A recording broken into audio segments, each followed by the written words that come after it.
I really hate that we have to be here literally a week after the mayor talked about the fact that these issues don't happen in the city of Atlanta. This is a black city. This is Wakanda. But it's obvious that black people can't even go in their black neighborhoods and just be, and we have these issues happening. It's completely ridiculous, and I feel like as an activist who's been out here for the past few days, it's a complete and utter slap in our faces. The police department, Chief Shields, and others talked about the fact that they were going to work to fix these problems, especially after the students from Spelman and Morehouse were pulled out of their cars. But it's obvious that the APD has not learned proper de-escalation processes. It's obvious that, you know, whether it's up against the wall in Oakland, stop and frisk in New York City, or assume the position in Chicago, that the police feel like we don't have any rights. It just breaks my heart that this is happening right here within our community. And you see this shit all the time in different cities and different states. But the fact that the mayor would get on the news and talk about this being a black city with black leadership, yet this black leadership does not stand up for us. And I am completely sick and tired. And it's sad that on a Saturday, I have to even be out here. But I'm going to be out here for as long as I need to be, because my brother should have a right to go to the Wendy's. My brother should have the right to go down the street if he wants to, and I shouldn't have to fear for his life. And so I'm just hurt, and these emotions are raw, and you can see it out here.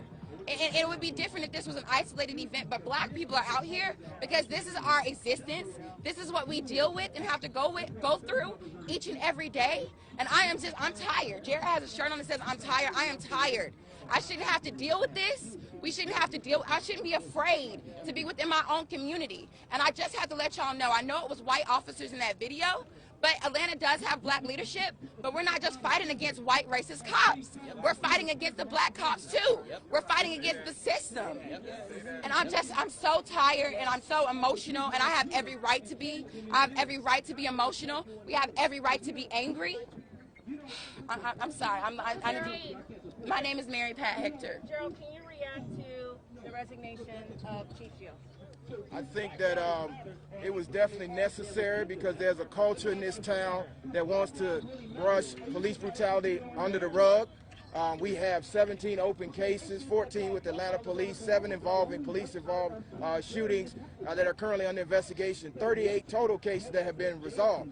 So when you start talking about police brutality, it begins and ends with Atlanta. And just the names that are on my shirt, I'm ashamed to have to add another name of our dear brother Rayshard Brooks. But we have a serious police brutality problem in this town. It's time for Mayor Keisha Lance Bottoms to recognize that. That's one of the demands of the NAACP, is that she formally acknowledge that Atlanta has a police brutality problem. We already called for the resignation of the police chief. But we want more than just the resignation of the police chief. We want the implementation of the Obama 21st Century Policing Initiative, which we called for after the death of DeAndre Phillips, which was in 2017. So when you realize that we have been having this conversation for darn near 5 years, under 2 administrations, and there have been no changes. So at this point, I think that it's time for wholesale change, and we at the NAACP are calling for that. So I would turn it over to our president, Richard Rose, where he will outline what we are calling for. Yeah, I'm Richard Rose, president of Atlanta NAACP. We are calling for a restructuring of what we call public safety. If your house is on fire, you call 911, they don't send a policeman. They send the fire department. So we are calling for a complete restructure to add psychiatrists, sociologists, social workers to deal with non-threatening issues that come into the 911 system. We are bigger than that. And we need to start from top to bottom. We want a complete restructure. We want every policeman to prove their fitness to serve a diverse community. Apparently, we do not have that. There are several other things. You know, NAACP has been in Atlanta since 1917.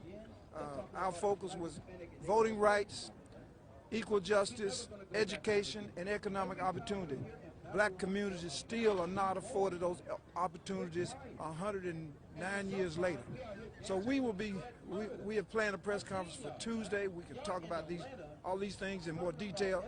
But we are so proud of these young people to come out and echo the things that we have been talking about for decades and generations.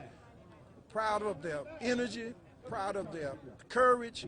We are just super proud of them, and we want to thank these young people for coming out and making a statement. I just want to add one other thing.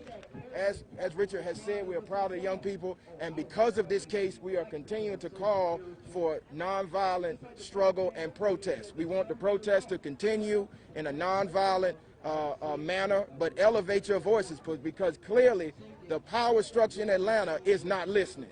So for 15 straight days, we've been protesting, and on the 15th day, they decide to kill an individual where they could have used de-escalation tactics. So again, we continue to call for a peaceful protest, but make sure that they hear your voices. There will be a peaceful, nonviolent protest on Monday with the state chapter of the NAACP, and there will be another peaceful protest on Friday at 1 o'clock. We're going to send a message, and it's going to be clear. We will not stand for this, and we will get change. So please join us on Monday at 9 o'clock at the Richard B. Russell Building. We're going to have a huge march where we take our demands directly to the powerful, and that's directly to the state capitol. Thank you so much. There are those who are asking in the city of Atlanta when we'll be satisfied. We're not going to be satisfied from just the mayor of Atlanta making a blunt statement. We're not going to be satisfied by just the firing of Chief Erica Shields. We're going to be satisfied when, first and foremost, as Attorney Griggs says, that the mayor of Atlanta acknowledges that Atlanta does have an issue with police brutality and with police brutality, black people are the with real police, Jews, with and the police white man is the brutality. devil that the Bible speaks of. All right, with police brutality. Thank you. Thank you so much. Can you finish that last part, what you were saying? Absolutely. We're not going to be satisfied until the mayor of Atlanta acknowledges that we have an issue with police brutality and criminal justice reform in this city.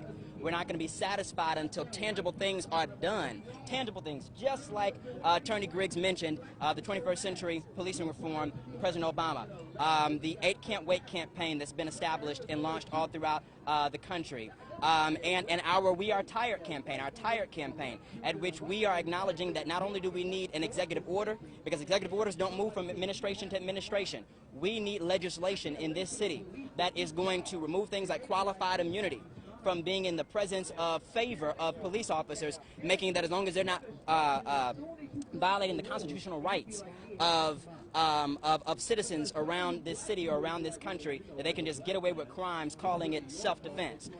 We need to dismantle these police unions that are not holding these police officers accountable to protecting citizens and ensuring that we're all able to experience the basis or the foundation of this country, liberty and justice for all. And so it's time for us to truly put the pressure, and we're not going to let up, we're not going to let off, we're going to keep on marching, we're going to keep on protesting.